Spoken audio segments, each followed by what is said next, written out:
Chapter 5. Lesson 5. The rich invent money.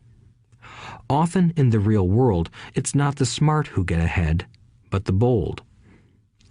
Last night, I took a break from writing and watched a TV program on the history of a young man named Alexander Graham Bell. Bell had just patented his telephone and was having growing pains because the demand for his new invention was so strong.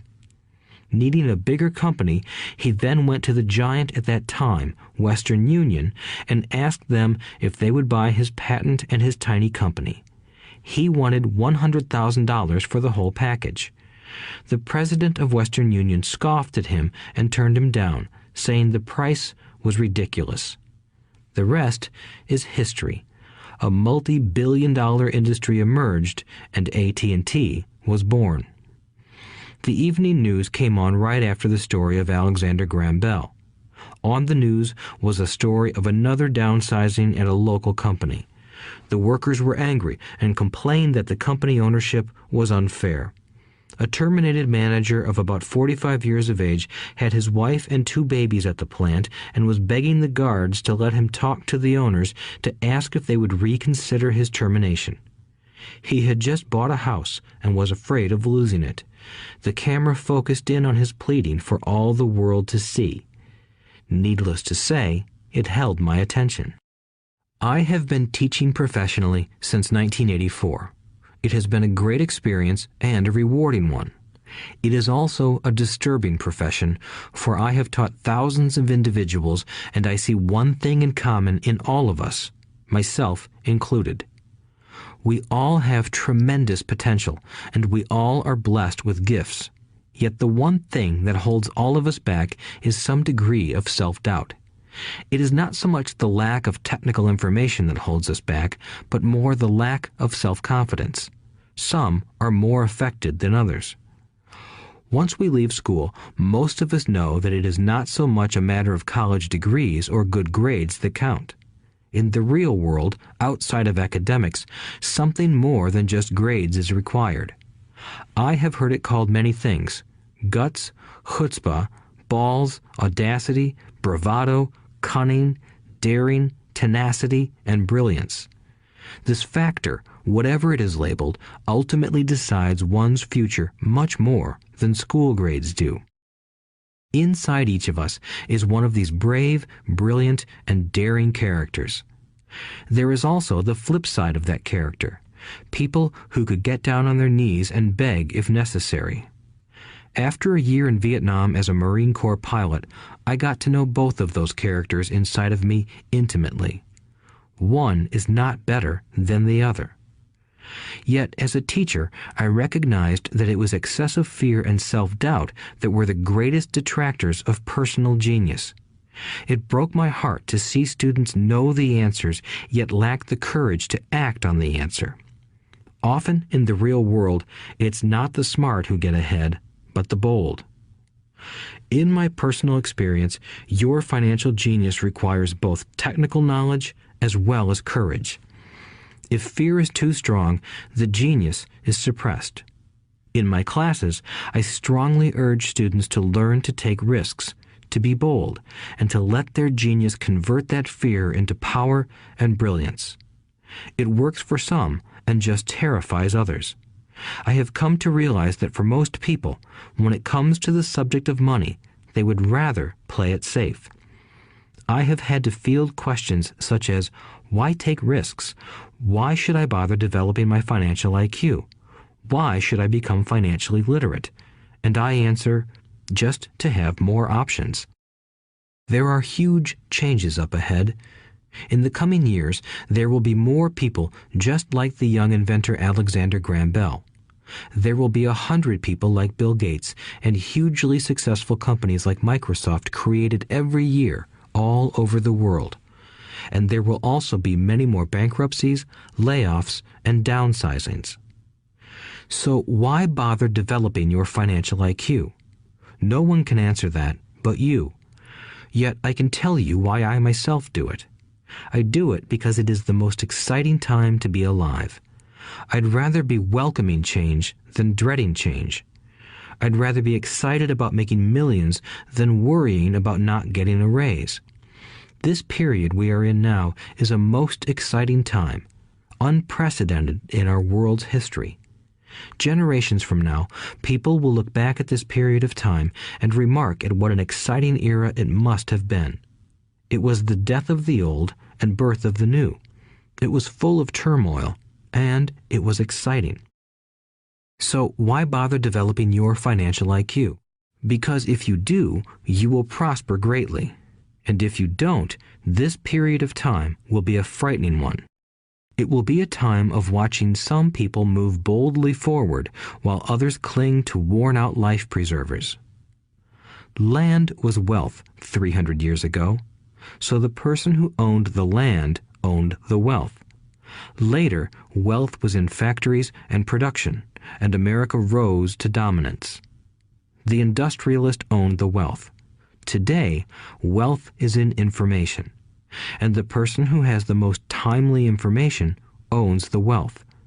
The problem is that information flies around the world at the speed of light.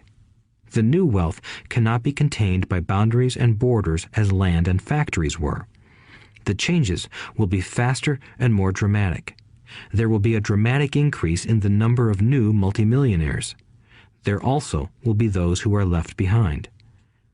I find so many people struggling today, often working harder, simply because they cling to old ideas.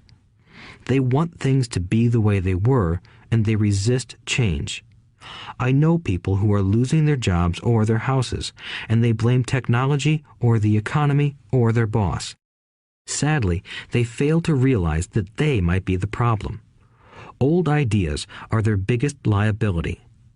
It is a liability simply because they fail to realize that while that idea or way of doing something was an asset yesterday, yesterday is gone.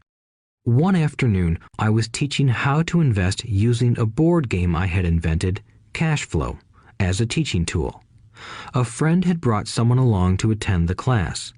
This friend of a friend was recently divorced, had been badly burned in the divorce settlement, and was now searching for some answers. Her friend thought the class might help. The game was designed to help people learn how money works. In playing the game, they learn about the interaction of the income statement with the balance sheet. They learn how cash flows between the two and how the road to wealth is through striving to increase your monthly cash flow from the asset column to the point that it exceeds your monthly expenses. Once you accomplish this, you are able to get out of the rat race and out onto the fast track.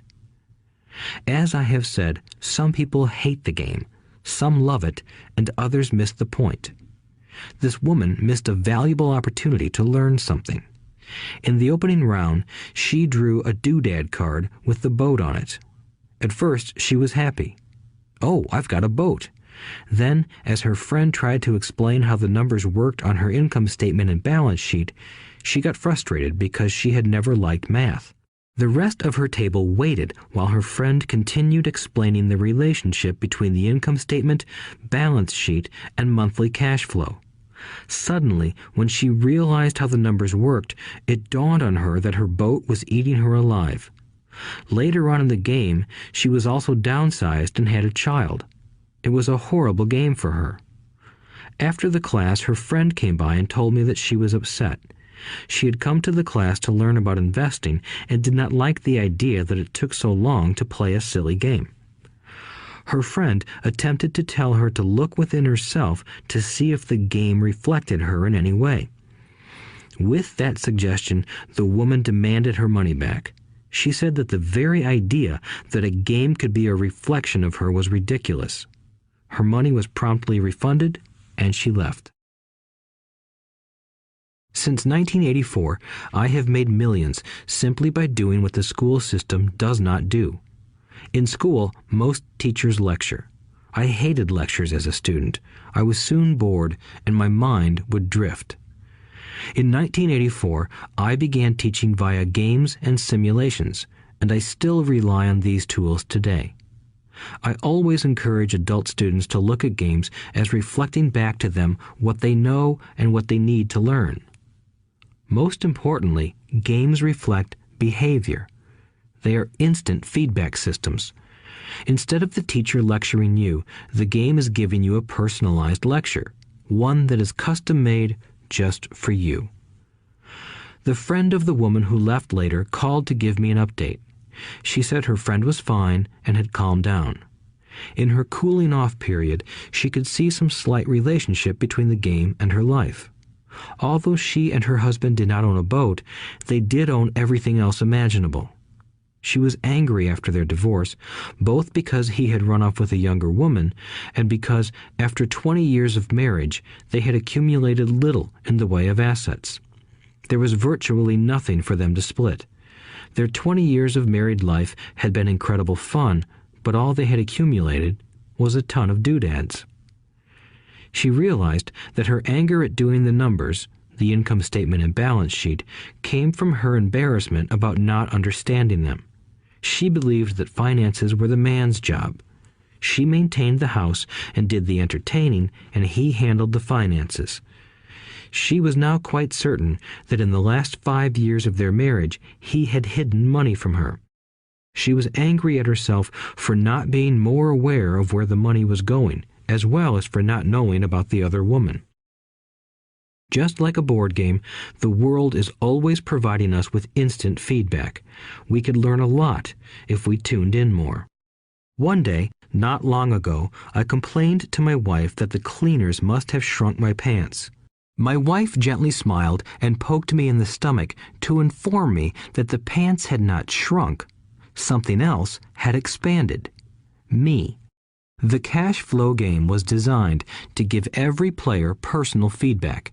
Its purpose is to give you options. If you draw the boat card and it puts you into debt, the question is, now what can you do? How many different financial options can you come up with? That is the purpose of the game, to teach players to think and create new and various financial options. Thousands of people throughout the world have played this game. The players who get out of the rat race the quickest are the people who understand numbers and have creative financial minds. They recognize different financial options. Rich people are often creative and take calculated risks. People who take the longest are people who are not familiar with numbers and often do not understand the power of investing. Some people playing cash flow gain lots of money in the game, but they don't know what to do with it. Even though they have money, everyone else seems to be getting ahead of them. And that is true in real life. There are a lot of people who have a lot of money and do not get ahead financially. Limiting your options is the same as hanging on to old ideas. I have a friend from high school who now works at 3 jobs. Years ago, he was the richest of all my classmates. When the local sugar plantation closed, the company he worked for went down with the plantation. In his mind, he had but one option, and that was the old option: work hard. The problem was that he couldn't find an equivalent job that recognized his seniority from the old company.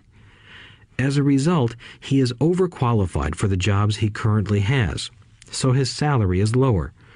He now works 3 jobs to earn enough to survive. I have watched people playing cash flow complain that the right opportunity cards are not coming their way, so they sit there.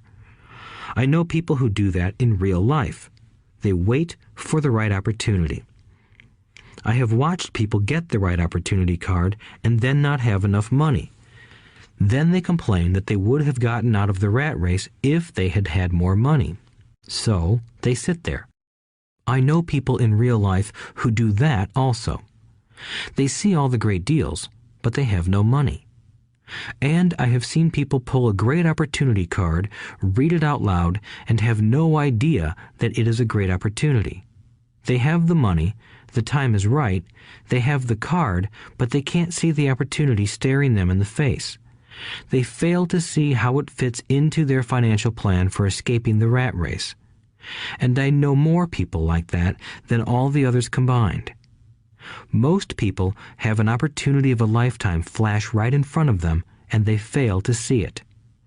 A year later, they find out about it, after everyone else got rich. Financial intelligence is simply having more options. If the opportunities aren't coming your way, what else can you do to improve your financial position? If an opportunity lands in your lap and you have no money and the bank won't talk to you, what else can you do to get the opportunity to work in your favor? If your hunch is wrong and what you've been counting on doesn't happen, how can you turn a lemon into millions? That is financial intelligence. It is not so much what happens, but how many different financial solutions you can think of to turn a lemon into millions. It is how creative you are in solving financial problems. Most people only know one solution: work hard, save, and borrow. So why would you want to increase your financial intelligence? Because you want to be the kind of person who creates your own luck. You take whatever happens and make it better. Few people realize that luck is created, just as money is. And if you want to be luckier and create money instead of working hard, then your financial intelligence is important. If you are the kind of person who is waiting for the right thing to happen, you might wait for a long time. It's like waiting for all the traffic lights to be green for 5 miles before you'll start your trip. As young boys, Mike and I were constantly told by my rich dad that money is not real. Rich Dad occasionally reminded us of how close we came to the secret of money on that first day we got together and began making money out of plaster of Paris. The poor and middle class work for money, he would say. The rich make money. The more real you think money is, the harder you will work for it. If you can grasp the idea that money is not real, you will grow richer faster. What is it? Was a question Mike and I often came back with. What is money if it is not real? What we agree it is, was all Rich Dad would say. The single most powerful asset we all have is our mind. If it is trained well, it can create enormous wealth seemingly instantaneously. An untrained mind can also create extreme poverty that can crush a family for generations. In the information age, money is increasing exponentially. A few individuals are getting ridiculously rich from nothing, just ideas and agreements. If you ask many people who trade stocks or other investments for a living, they see it done all the time. Often, millions can be made instantaneously from nothing. And by nothing, I mean no money was exchanged. It is done via agreement, a hand signal in a trading pit, a blip on a trader's screen in Lisbon from a trader's screen in Toronto and back to Lisbon, a call to my broker to buy and a moment later to sell. Money did not change hands. Agreements did. So why develop your financial genius? Only you can answer that. I can tell you why I have been developing this area of my intelligence. I do it because I want to make money fast. Not because I need to, but because I want to. It is a fascinating learning process. I develop my financial IQ because I want to participate in the fastest game and biggest game in the world. And, in my own small way, I would like to be part of this unprecedented evolution of humanity, the era where humans work purely with their minds and not with their bodies. Besides, it is where the action is. It is what is happening. It's hip. It's scary. And it's fun. That is why I invest in my financial intelligence, developing the most powerful asset I have. I want to be with people moving boldly forward. I do not want to be with those left behind. I will give you a simple example of creating money. In the early 1990s, the economy of Phoenix, Arizona was horrible. I was watching a TV show when a financial planner came on and began forecasting doom and gloom. His advice was to save money. Put $100 away every month, he said. In 40 years, you will be a multimillionaire. Well, putting money away every month is a sound idea. It is one option, the option most people subscribe to. The problem is this. It blinds the person to what is really going on. It causes them to miss major opportunities for much more significant growth of their money. The world is passing them by. As I said, the economy was terrible at that time. For investors, this is the perfect market condition. A chunk of my money was in the stock market and in apartment houses. I was short of cash. Because people were giving properties away, I was buying. I was not saving money. I was investing. Kim and I had more than $1 million in cash working in a market that was rising fast. It was the best opportunity to invest. The economy was terrible. I just could not pass up these small deals. Houses that were once $100,000 were now $75,000. But instead of shopping with local real estate agents, I began shopping at the bankruptcy attorney's office or the courthouse steps. In these shopping places, a $75,000 house could sometimes be bought for $20,000 or less. For $2,000, which was loaned to me from a friend for 90 days for $200, I gave an attorney a cashier's check as a down payment. While the acquisition was being processed, I ran an ad advertising a $75,000 house for only $60,000 and no money down. The phone rang hard and heavy. Prospective buyers were screened, and once the property was legally mine, all the prospective buyers were allowed to look at the house. It was a feeding frenzy. The house sold in a few minutes. I asked for a $2,500 processing fee, which they gladly handed over, and the escrow and title company took over from there. I returned the $2,000 to my friend with an additional $200. He was happy, the home buyer was happy, the attorney was happy, and I was happy. I had sold a house for $60,000 that cost me $20,000. The $40,000 was created from money in my asset column in the form of a promissory note from the buyer. Total working time, 5 hours. So, now that you are on your way to becoming more financially literate and skilled at reading numbers, I will tell you why this is an example of money being invented. During this depressed market, Kim and I were able to do 6 of these simple transactions in our spare time. While the bulk of our money was in larger properties and the stock market, we were able to create more than $190,000 in assets, notes at 10% interest, in those 6 buy, create, and sell transactions. That comes to approximately $19,000 a year income, much of it sheltered through our private corporation. Much of that $19,000 a year goes to pay for our company cars, gas, trips, insurance, dinners with clients, and other things. By the time the government gets a chance to tax that income, it's been spent on legally allowed pre-tax expenses. This was a simple example of how money is invented, created, and protected using financial intelligence. Ask yourself, how long would it take to save $190,000? Would the bank pay you 10% interest on your money? And the promissory note is good for 30 years. I hope they never pay me the $190,000. I have to pay a tax if they pay me the principal, and besides, $19,000 paid over 30 years is a little over $500,000 in income. I have people ask, what happens if the person doesn't pay? That does happen, and it's good news. That $60,000 home could be taken back and resold for $70,000 and another $2,500 collected as a loan processing fee. It would still be a zero-down transaction in the mind of the new buyer, and the process would go on. The first time I sold the house, I paid back the $2,000, so technically I have no money in the transaction. My return on investment, ROI, is infinity. It's an example of no money making a lot of money. In the second transaction, when resold, I would have put $2,000 in my pocket and re-extended the loan to 30 years. What would my ROI be if I got paid money to make money?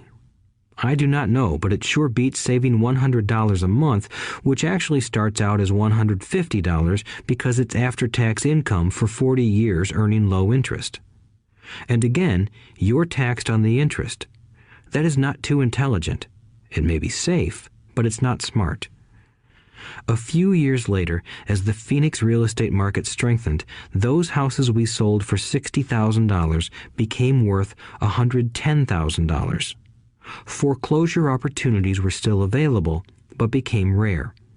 It cost a valuable asset, my time, to go out looking for them. Thousands of buyers were looking for the few available deals. The market had changed.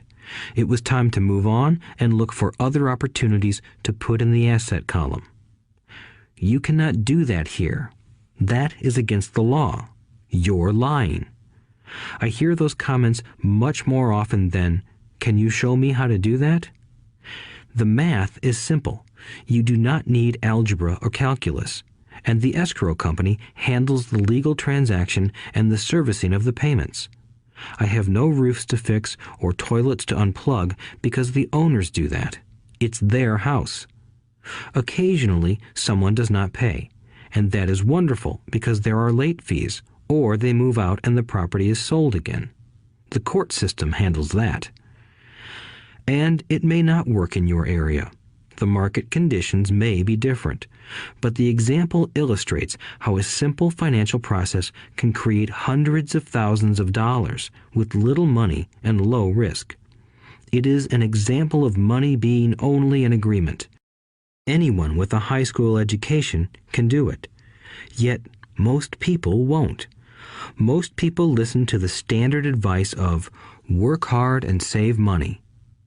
For about 30 hours of work, approximately $190,000 was created in the asset column, and no taxes were paid. Which one sounds harder to you? 1. Work hard, pay 50% in taxes, save what is left, your savings, then earn 5%, which is also taxed. Or 2. Take the time to develop your financial intelligence, harness the power of your brain and the asset column. If you use option number 1, be sure to factor in how much time it takes you to save $190,000. Time is one of your greatest assets. Now, you may understand why I silently shake my head when I hear parents say, "My child is doing well in school and receiving a good education." It may be good, but is it adequate? I know the above investment strategy is a small one. It is used to illustrate how small can grow into big. Again, my success reflects the importance of a strong financial foundation, which starts with a strong financial education. I have said it before, but it's worth repeating. Financial intelligence is made up of these 4 main technical skills. 1. Accounting. Accounting is financial literacy, or the ability to read numbers. This is a vital skill if you want to build businesses or investments. 2. Investing. Investing is the science of money making money. 3. Understanding markets. Understanding markets is the science of supply and demand. Alexander Graham Bell gave the market what it wanted. So did Bill Gates. A $75,000 house offered for $60,000 that cost $20,000 was also the result of seizing an opportunity created by the market. Somebody was buying, and someone was selling. 4. The law. The law is the awareness of accounting, corporate, state, and federal regulations. I recommend playing by the rules. It is this basic foundation, or the combination of these skills, that is needed to be successful in the pursuit of wealth, whether it be through the buying of small homes, apartment buildings, companies, stocks, bonds, precious metals, baseball cards, or the like. A few years later, the real estate market rebounded and everyone else was getting in. The stock market was booming and everyone was getting in. The U.S. economy was getting back on its feet. I began selling and was now traveling to Peru, Norway, Malaysia, and the Philippines. The investment landscape had changed. We were no longer buying real estate. Now I just watch the values climb inside the asset column and will probably begin selling. I suspect that some of those 6 little house deals will sell and the $40,000 note will be converted to cash. I need to call my accountant to be prepared for cash and seek ways to shelter it. The point I would like to make is that investments come and go. The market goes up and comes down. Economies improve and crash. The world is always handing you opportunities of a lifetime, every day of your life, but all too often we fail to see them. But they are there. And the more the world changes and the more technology changes, the more opportunities there will be to allow you and your family to be financially secure for generations to come. So why bother developing your financial intelligence? Again, only you can answer that. I know why I continue to learn and develop. I do it because I know there are changes coming. I'd rather welcome change than cling to the past. I know there will be market booms and market crashes. I want to continually develop my financial intelligence because at each market change, some people will be on their knees begging for their jobs. Others, meanwhile, will take the lemons that life hands them, and we are all handed lemons occasionally, and turn them into millions. That's financial intelligence. I am often asked about the lemons I have turned into millions. I hesitate using many more examples of personal investments because I am afraid it comes across as bragging or tooting my own horn. That is not my intention. I use the examples only as numerical and chronological illustrations of actual and simple cases.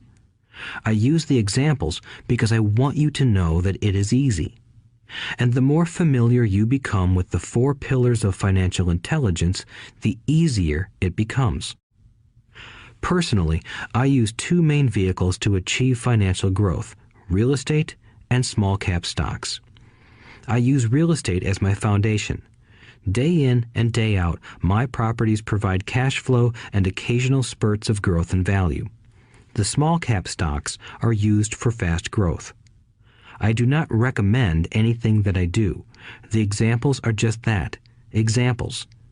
If the opportunity is too complex and I do not understand the investment, I don't do it. Simple math and common sense are all you need to do well financially. There are 5 reasons for using examples. 1. To inspire people to learn more. 2. To let people know it is easy if the foundation is strong. 3. To show that anyone can achieve great wealth. 4. To show that there are millions of ways to achieve your goals. 5. To show that it's not rocket science. In 1989, I used to jog through a lovely neighborhood in Portland, Oregon. It was a suburb that had little gingerbread houses. They were small and cute. I almost expected to see Little Red Riding Hood skipping down the sidewalk on her way to Granny's. There were for sale signs everywhere. The timber market was terrible. The stock market had just crashed, and the economy was depressed. On one street, I noticed a for sale sign that was up longer than most. It looked old. Jogging past it one day, I ran into the owner, who looked troubled. "What are you asking for your house?" I asked. The owner turned and smiled weakly. "Make me an offer," he said. "It's been for sale for over a year. Nobody even comes by anymore to look at it." "I'll look," I said, and I bought the house a half hour later for $20,000 less than his asking price. It was a cute little 2-bedroom home with gingerbread trim on all the windows. It was light blue with gray accents and had been built in 1930. Inside, there was a beautiful rock fireplace, as well as 2 tiny bedrooms. It was a perfect rental house. I gave the owner $5,000 down for a $45,000 house that was really worth $65,000, except that no one wanted to buy it. The owner moved out in a week, happy to be free, and my first tenant moved in, a local college professor. After the mortgage, expenses, and management fees were paid, I put a little less than $40 in my pocket at the end of each month. Hardly exciting. A year later, the depressed Oregon real estate market had begun to pick up. California investors, flush with money from their still booming real estate market, were moving north and buying up Oregon and Washington. I sold that little house for $95,000 to a young couple from California who thought it was a bargain. My capital gains of approximately $40,000 were placed into a 1031 tax-deferred exchange, and I went shopping for a place to put my money.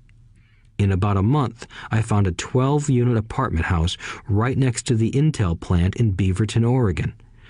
The owners lived in Germany, had no idea what the place was worth, and again, just wanted to get out of it. I offered $275,000 for a $450,000 building. They agreed to $300,000. I bought it and held it for 2 years. Utilizing the same 1031 exchange process, we sold the building for $495,000 and bought a 30-unit apartment building in Phoenix, Arizona. We had moved to Phoenix by then to get out of the rain and needed to sell anyway. Like the former Oregon market, the real estate market in Phoenix was depressed. The price of the 30-unit apartment building in Phoenix was $875,000, with $225,000 down. The cash flow from the 30 units was a little over $5,000 a month. The Arizona market began moving up, and a few years later, a Colorado investor offered us $1.2 million for the property. The point of this example is how a small amount can grow into a large amount. Again, it is a matter of understanding financial statements, investment strategies, a sense of the market, and the laws. If people are not versed in these subjects, then obviously they must follow standard dogma, which is to play it safe, diversify, and only invest in secure investments. The problem with secure investments is that they are often sanitized, that is, made so safe that the gains are less. Most large brokerage houses will not touch speculative transactions in order to protect themselves and their clients, and that is a wise policy. The really hot deals are not offered to people who are novices. Often, the best deals that make the rich even richer are reserved for those who understand the game. It is technically illegal to offer speculative deals to someone who is considered not sophisticated, but of course, it happens. The more sophisticated I get, the more opportunities come my way. Another case for developing your financial intelligence over a lifetime is simply that more opportunities are presented to you. And the greater your financial intelligence, the easier it is to tell whether a deal is good. It's your intelligence that can spot a bad deal or make a bad deal good. The more I learn, and there is a lot to learn, the more money I make simply because I gain experience and wisdom as the years go on. I have friends who are playing it safe, working hard at their profession and failing to gain financial wisdom, which does take time to develop. My overall philosophy is to plant seeds inside my asset column. That is my formula. I start small and plant seeds. Some grow, some don't. Inside our real estate corporation, we have property worth several $million. It is our own right, or real estate investment trust. The point I'm making is that most of those millions started out as little $5,000 to $10,000 investments. All of those down payments were fortunate to catch a fast-rising market and increase tax-free. We traded in and out several times over a number of years. We also own a stock portfolio, surrounded by a corporation that Kim and I call our personal mutual fund. We have friends who deal specifically with investors like us who have extra money each month to invest. We buy high-risk, speculative private companies that are just about to go public on a stock exchange in the United States or Canada. An example of how fast gains can be made are 100,000 shares purchased for 25 cents each before the company goes public. 6 months later, the company is listed, and the 100,000 shares now are worth $2 each. If the company is well managed, the price keeps going up, and the stock may go to $20 or more per share. There are years when our $25,000 has gone to $1 million in less than a year. It is not gambling if you know what you're doing. It is gambling if you're just throwing money into a deal and praying. The idea in anything is to use your technical knowledge, wisdom, and love of the game to cut the odds down, to lower the risk. Of course, there is always risk. It is financial intelligence that improves the odds. Thus, what is risky for one person is less risky to someone else. That is the primary reason I constantly encourage people to invest more in their financial education than in stocks, real estate, or other markets. The smarter you are, the better chance you have of beating the odds. The stock plays I personally invested in were extremely high risk for most people and absolutely not recommended. I have been playing that game since 1979 and have paid more than my share in dues. But if you will review why investments such as these are high risk for most people, you may be able to set your life up differently, so that the ability to take $25,000 and turn it into $1 million in a year is low risk for you. As stated earlier, nothing I have written is a recommendation. It is only used as an example of what is simple and possible. What I do is small potatoes in the grand scheme of things. Yet, for the average individual, a passive income of more than $100,000 a year is nice and not hard to achieve. Depending on the market and how smart you are, it could be done in 5 to 10 years. If you keep your living expenses modest, $100,000 coming in as additional income is pleasant, regardless of whether you work.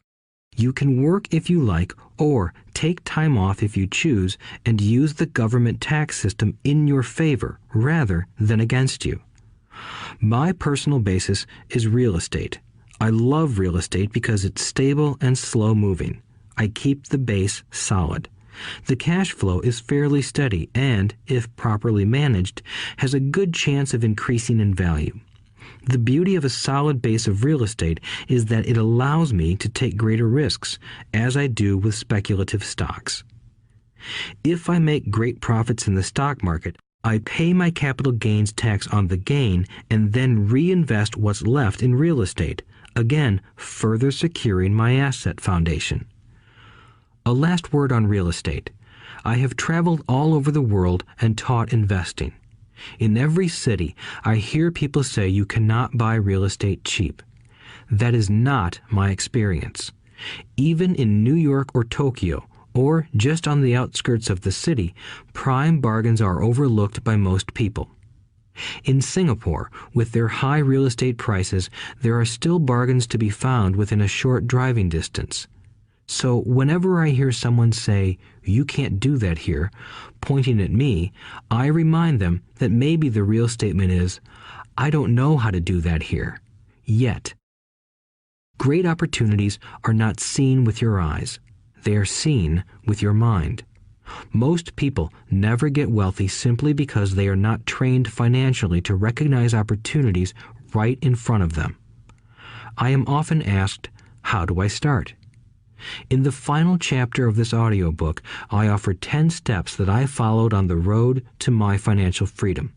But always remember to have fun. When you learn the rules and the vocabulary of investing and begin to build your asset column, I think you'll find that it's as fun a game as you've ever played. Sometimes you win, and sometimes you learn. But have fun. Most people never win because they're more afraid of losing. That is why I found school so silly. In school, we learn that mistakes are bad, and we are punished for making them.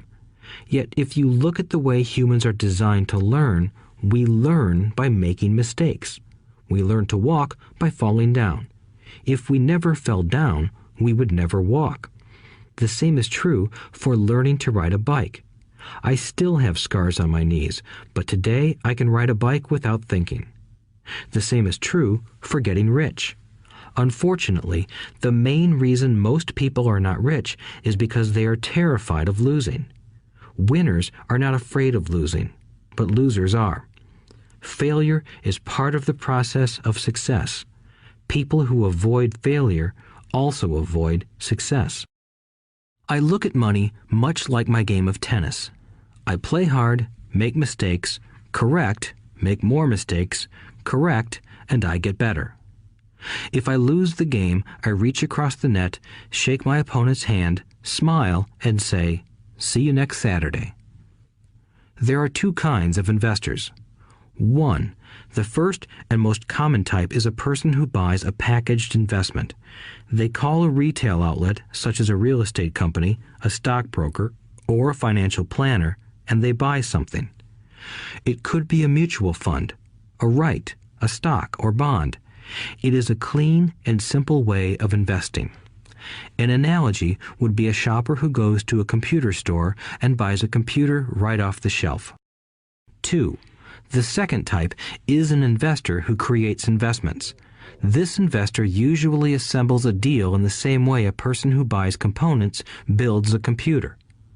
I do not know the first thing about putting components of a computer together, but I do know how to put pieces of opportunities together, or know people who know how. It is this second type of investor who is the more professional investor. Sometimes it may take years for all the pieces to come together, and sometimes they never do. It is this second type of investor that my rich dad encouraged me to be. It is important to learn how to put the pieces together, because that is where the huge wins reside, and sometimes some huge losses if the tide goes against you. If you want to be the second type of investor, you need to develop 3 main skills. These skills are in addition to those required to become financially intelligent. 1. Find an opportunity that everyone else missed. You see with your mind what others miss with their eyes. For example, a friend bought this run-down old house. It was spooky to look at. Everyone wondered why he bought it. What he saw that we did not was that the house came with 4 extra empty lots. He discovered that after going to the title company. After buying the house, he tore the house down and sold the 5 lots to a builder for 3 times what he paid for the entire package. He made $75,000 for 2 months of work. It's not a lot of money, but it sure beats minimum wage, and it's not technically difficult. 2. Raise money. The average person only goes to the bank. This second type of investor needs to know how to raise capital, and there are many ways that don't require a bank. To get started, I learned how to buy houses without a bank. It was the learned skill of raising money more than the houses themselves that was priceless. All too often, I hear people say, "The bank won't lend me money," or "I don't have the money to buy it." If you want to be a Type 2 investor, you need to learn how to do that which stops most people. In other words, a majority of people let their lack of money stop them from making a deal. If you can avoid that obstacle, you will be millions ahead of those who don't learn those skills. There have been many times I have bought a house, a stock, or an apartment building without a penny in the bank. I once bought an apartment house for $1.2 million. I did what is called tying it up with a written contract between seller and buyer. I then raised the $100,000 deposit, which bought me 90 days to raise the rest of the money. Why did I do it? Simply because I knew it was worth $2 million. I never raised the money. Instead, the person who put up the $100,000 gave me $50,000 for finding the deal, took over my position, and I walked away. Total working time? 3 days. Again, it's what you know more than what you buy. Investing is not buying. It's more a case of knowing. 3. Organize smart people. Intelligent people are those who work with or hire a person who is more intelligent than they are. When you need advice, make sure you choose your advisor wisely. There is a lot to learn, but the rewards can be astronomical. If you do not want to learn those skills, then being a Type 1 investor is highly recommended. It is what you know that is your greatest wealth. It is what you do not know that is your greatest risk. There is always risk, so learn to manage risk instead of avoiding it.